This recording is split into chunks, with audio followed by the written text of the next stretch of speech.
Ukraine নিয়ে ঠিক করা সব লক্ষ্য পূরণ করা হবে পুতিন।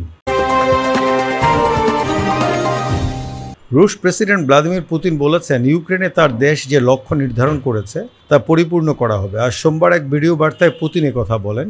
রাশিয়ার দ্বিতীয় পুনরীক্ষেত্রকরণ দিবস বা রিইউনিফিকেশন ডে উপলক্ষে তিনি এই বার্তা দেন।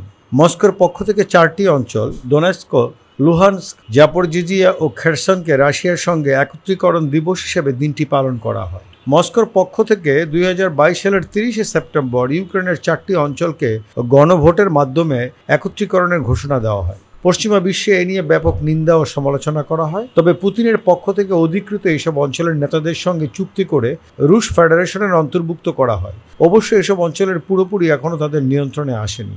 রাশিয়া 2022 সালের ফেব্রুয়ারি মাসে ইউক্রেনে পুরোপুরি হামলা শুরু করে। অন্যদিকে কিয়েভ পশ্চিমা সামরিক জোট ন্যাটো ও ইউরোপীয় ইউনিয়নের সদস্য হওয়ার চেষ্টা চালিয়ে যাচ্ছে।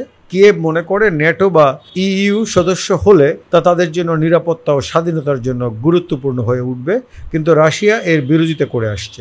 যুদ্ধ শুরুর সময় 2022 সালে পুতিন বলেছিলেন, এই লড়াইয়ের লক্ষ্য হচ্ছে ইউক্রেনকে নিরস্ত্রীকরণ ও নাৎসি মুক্ত করা। তবে ক্রেমলিনের এই বিবৃতি কিয়েভ ও তার পশ্চিমা মিত্ররা প্রত্যাখ্যান করে বলে, নিরস্ত্রীকরণের অজুহাতে সাম্রাজ্যবাদ সম্প্রসারণের কৌশল হিসাবে এই সংঘাত চালানো হচ্ছে।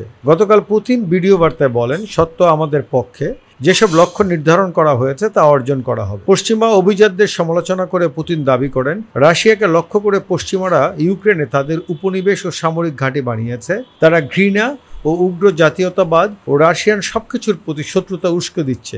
আজ আমরা আমাদের সন্তান ও নাতি নাতনিদের জন্য একটি নিরাপদ ও সমৃদ্ধ ভবিষ্যতের জন্য লড়াই করছি।